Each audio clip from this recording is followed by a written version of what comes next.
ইসরা ও মিরাজের তাৎপর্য ও শিক্ষা। ইসলামিক প্রবন্ধটি লিখেছেন মুফতি পিয়ার মাহমুদ।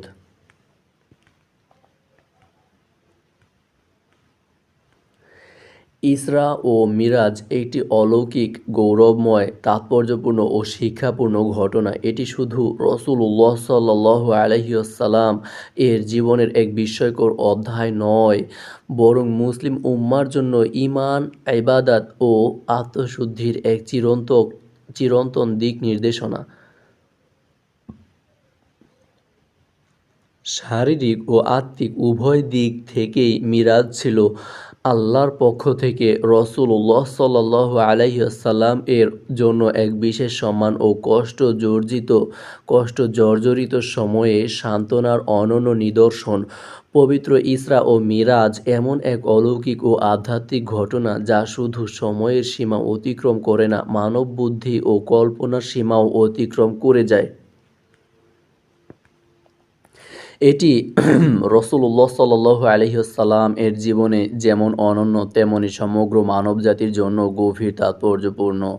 এই ঘটনা ইসলামের ইতিহাসে আল্লাহর বিশেষ অনুগ্রহ ও নবুয়তের মর্যাদার এক উজ্জ্বল নিদর্শন। ইসরা ও মিরাজ সংঘটিত হয় হিজরতের আগে, জীবনের অত্যন্ত দুঃখ ভারাক্রান্ত সময়ে। ভরসার দুই স্থান, প্রিয় স্ত্রী খাদিজা রাদিয়াল্লাহু আনহা ও স্নেহশীল চাচা আবু তালিবের কাছাকাছি সময়ে ইন্তেকালের পর রাসূলুল্লাহ সাল্লাল্লাহু আলাইহি ওয়াসাল্লাম ছিলেন গভীর শোক ও কষ্টে জর্জরিত। এদিকে তায়েফের দাওয়াত দিতে গিয়ে তিনি অপমানিত ও নির্যাতিত হন।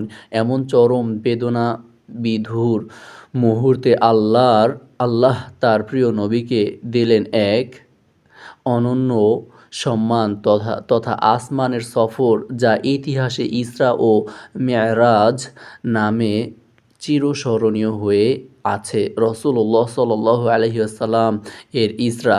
আল্লাহ তাআলা ইরশাদ করেন, পবিত্র তিনি যিনি তার বান্দাকে এক রাতের কিছু অংশে মসজিদুল হারাম থেকে মসজিদুল আকসায় ভ্রমণ করিয়েছেন। সূরা ইসরা আয়াত ১। বস্তুত ইসরা হচ্ছে মক্কা মুকাররমা থেকে বাইতুল মুকাদ্দাস পর্যন্ত ভ্রমণের সেই পর্বটুকু যা রাতের একটি অংশে সংঘটিত হয়েছিল।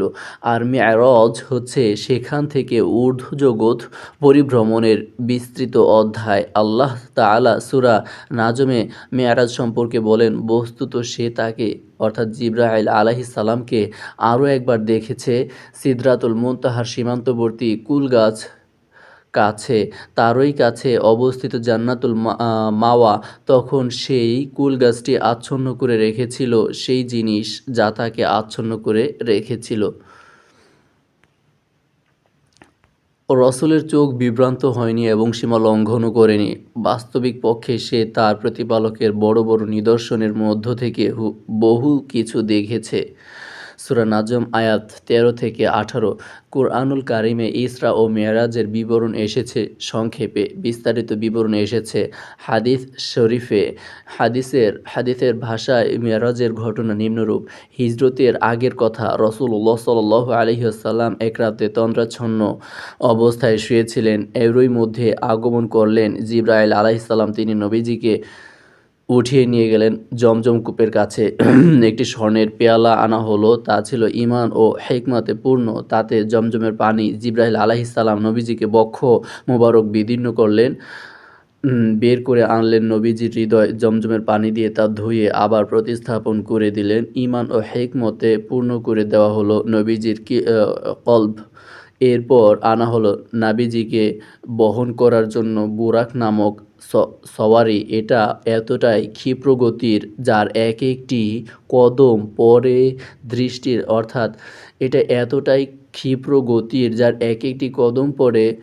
দৃষ্টির শেষ সীমায় গিয়ে। এভাবে রাসূলুল্লাহ সাল্লাল্লাহু আলাইহি ওয়াসাল্লাম মুহূর্তেই পৌঁছে গেলেন বাইতুল মুকাদ্দাসে। বুরাক বেঁধে রাখা হলো পাথর ছিদ্র করে, যে পাথর অপরাপর নবী নিজেদের বাহন বেঁধে রাখতেন। আচ্ছা, নিজেদের বাহন বেঁধে রাখতেন। নবীজি সেখানে 2 রাকাত নামাজ আদায় করলেন।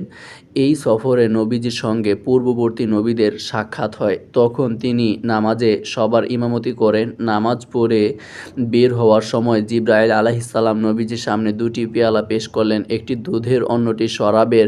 নবীজি সাল্লাল্লাহু আলাইহি ওয়াসাল্লাম দুধের পেয়ালা গ্রহণ করলেন। জিবরাইল আলাইহিসসালাম বলেন, আপনি দিনের স্বভাবসিদ্ধ বিষয়টি নির্বাচন করেছেন। নবীজির মদের পেয়ালা নেওয়ার পরিবর্তে দুধের পেয়ালা গ্রহণ করায় জিবরাইল আলাইহিসসালাম বলেন, আপনি যদি মদের পেয়ালা নিতেন তাহলে আপনার উম্মত গোমরাহ হয়ে পড়ত। সহিহ বুখারী হাদিস 3394, সহিহ মুসলিম হাদিস 172। রাসূলুল্লাহ সাল্লাল্লাহু আলাইহি ওয়াসাল্লাম এর মেরাজ। এরপর শুরু হলো ঊর্ধ্ব জগতের অভূতপূর্ব সফর। জিবরাইল আলাইহিসসালাম নবীজিকে নিয়ে চললেন। সব প্রক্রিয়া সম্পন্ন করে নবীজি প্রথম আসমানে গেলেন। সেখানে ছিলেন আদম আলাইহিসসালাম। জিবরাইল আলাইহিসসালাম পরিচয় করিয়ে দিলেন। নবীজি আদম আলাইহিসসালামকে সালাম বললেন। আদম আলাইহিসসালাম জবাব দিলেন। নবীজি সাদর অভিবাদন জানালেন। মারহাবা নেককার পুত্র ও নেককার নবী আদম আলাইহিসসালাম নবীজির জন্য দোয়া করলেন। তার ডান পাশে কিছু রূহ আর বাঁ পাশে কিছু রূহ ছিল। তিনি ডান দিকে তাকালে হাসেন আর বাঁ দিকে তাকালে কাঁদেন। নবীজি জিজ্ঞাসা করলেন, ইনি কে? জিবরাইল আলাইহিসসালাম বলেন, ইনি আদম আলাইহিসসালাম আর তার 2 পাশে তার সন্তানদের রূহ। ডান দিকের গুলো জান্নাতি আর বাঁ দিকের গুলো জাহান্নামী। এজন্য তিনি ডান দিকে তাকিয়ে হাসেন আর বাঁ দিকে তাকিয়ে কাঁদেন। এরপর নবীজি উঠতে থাকলেন দ্বিতীয় আসমানের দিকে। নবীজি সেখানে দেখতে পেলেন 2 খালাতো ভাই ঈসা আলাইহিসসালাম ও ইয়াহইয়া আলাইহিসসালামকে। তারা নবীজিকে স্বাগত জানালেন, মারহাবা আমাদের পুণ্যবান ভাই এবং সজ্জন নবী। তারা নবীজির জন্য দোয়া করলেন। এরপর নবীজির তৃতীয় আসমানের দিকে নিয়ে যাওয়া হলো। সেখানে গিয়ে দেখলেন ইউসুফ আলাইহিসসালাম। ইউসুফের সঙ্গে নবীজির সালাম ও কুশল বিনিময় হলো। নবীজি সাল্লাল্লাহু আলাইহি ওয়াসাল্লাম বলেন, ইউসুফকে যেন দুনিয়ার অর্ধেক সৌন্দর্য ঢেলে দেওয়া হয়েছে। এরপর চললেন চতুর্থ আসমানের দিকে। সেখানে ইদ্রিস আলাইহিসসালামের সঙ্গে সাক্ষাৎ হলো। সালাম ও কুশল বিনিময় হলো। ইদ্রিস আলাইহিসসালাম নবীজির জন্য দোয়া করলেন। এরপর চললেন পঞ্চম আসমানের দিকে। সেখানে হারুন আলাইহিসসালাম এর সঙ্গে সাক্ষাৎ হলো। এরপর চললেন ষষ্ঠ আসমানের দিকে। সেখানে দেখা হলো হযরত মুসা আলাইহিসসালামের সঙ্গে। মুসা আলাইহিসসালাম নবীজিকে খুব ইস্তেকবাল করলেন। এরপর নবীজি সপ্তম আসমানের দিকে উঠতে থাকেন। সেখানে দেখা হলো ইব্রাহিম আলাইহিসসালামের সঙ্গে। জিবরাইল আলাইহিসসালাম পরিচয় করিয়ে দিলেন, ইনি আপনার পিতা, সালাম করুন। নবীজি সাল্লাল্লাহু আলাইহি ওয়াসাল্লাম ইব্রাহিম আলাইহিসসালাম এর সঙ্গে সালাম বিনিময় করলেন। নবীজি বলেন, ইব্রাহিম আলাইহিসসালাম তখন বাইতুল মামুরে হেলান দিয়েছিলেন। এরপর নবীজিকে নিয়ে যাওয়া হলো সিদরাতুল মুনতাহার সীমান্তবর্তী কুল গাছ মুনতাহার দিকে। সেই কুল বৃক্ষের এক একটি পাতা হাতির কানের মতো আর এক একটি ফল মটকার মতো বড় বড়। সৃষ্টির কারো সাধ্য নেই তার সৌন্দর্যের বিবরণ দেয়। জিবরাইল আলাইহিসসালাম বলেন, এটা সিদরাতুল মুনতাহা। এখানে 4টি নহর, 2টি অদৃশ্য আর 2টি দৃশ্যমান। নবীজি সাল্লাল্লাহু আলাইহি ওয়াসাল্লাম জিজ্ঞাসা করলেন, দৃশ্যমান নদী 2টি কোনগুলো? জিবরাইল আলাইহিসসালাম বলেন, অদৃশ্যমান 2টি জান্নাতে আর দৃশ্যমান 2টি হলো নীল নদ ও ফুরাত নদী। এরপর আল্লাহ তাআলা দিনে রাতে উম্মতের জন্য 50 ওয়াক্ত নামাজ ফরজ করে দিলেন। নবীজি সাল্লাল্লাহু আলাইহি ওয়াসাল্লাম আল্লাহর পক্ষ থেকে সালাতের এই হাদিয়া নিয়ে ফেরত আসছিলেন। এর মধ্যে দেখা হয় মুসা আলাইহিসসালামের সঙ্গে। মুসা আলাইহিসসালাম জিজ্ঞাসা করলেন, আল্লাহ আপনার উম্মতের জন্য কি দিয়েছেন? নবীজি সাল্লাল্লাহু আলাইহি ওয়াসাল্লাম বললেন, 50 ওয়াক্ত নামাজ।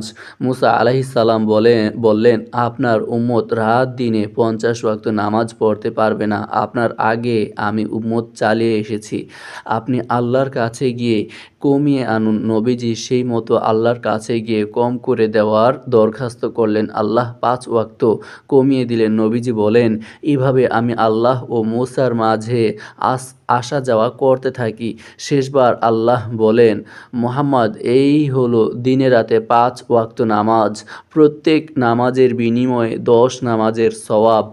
এভাবে বান্দা ৫ ওয়াক্ত নামাজ পড়ে ৫০ ওয়াক্ত নামাজের সওয়াব পাবে।